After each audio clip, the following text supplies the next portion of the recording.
What's exciting when we get started with Wisdom Senior Care as a potential franchisee, the first order of business is that you start a connection with the Vice President of Sales, just to kind of get to know you by building a relationship.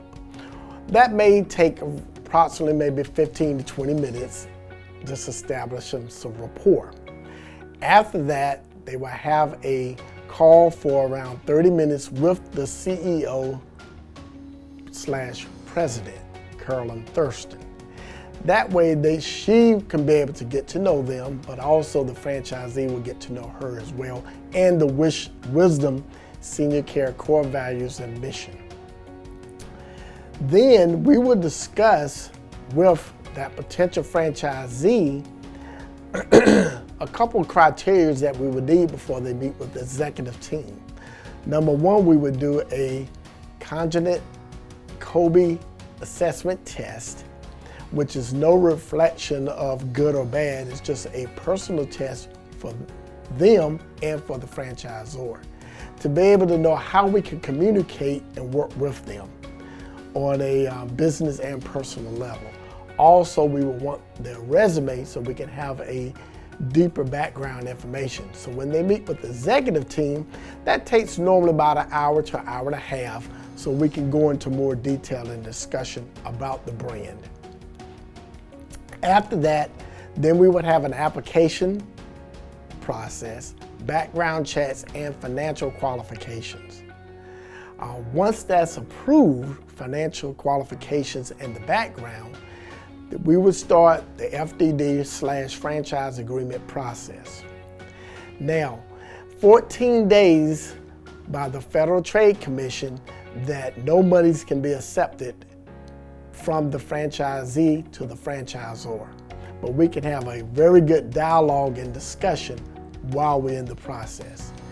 After that 14-day scenario, everything is approved, we would do a discovery day, virtual and in person.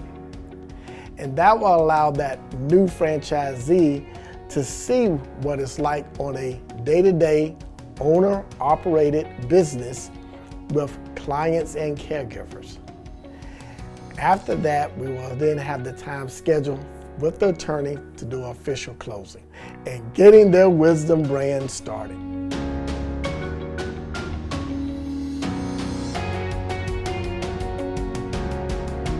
The selection process of the franchise owner is you submit your request, make it known, and the board will then call upon you to come and meet.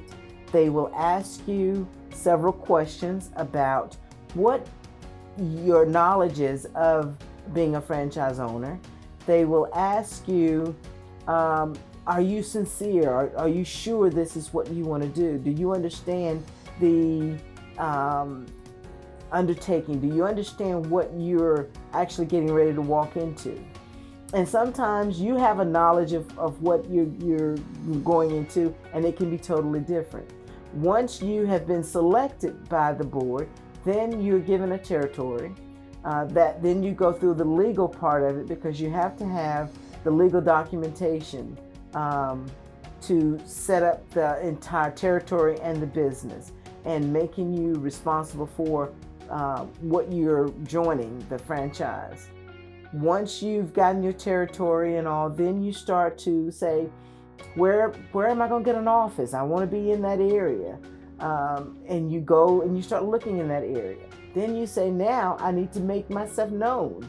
So I will have a business. I've got to have clients. I got to have staffing, caregiver, skilled experts to work with the clients. So how do I go about doing that? They take you through that whole process of sitting you down, showing you a formula of how to do it, step by step. And once you've gotten your territory, you've gotten your building, you've gotten your clients, you've gotten your staffing, and then you go to start servicing. And going out to a client, that's to me another tremendous step, because you can have all of the buildings and all of the things set up, but until you have a client that trusts you, that understands you're going to be there for them as you have promised, and then you have to live up to that. And so there's many, many steps to it, but you're not out here by yourself going through each step. Wisdom will be there.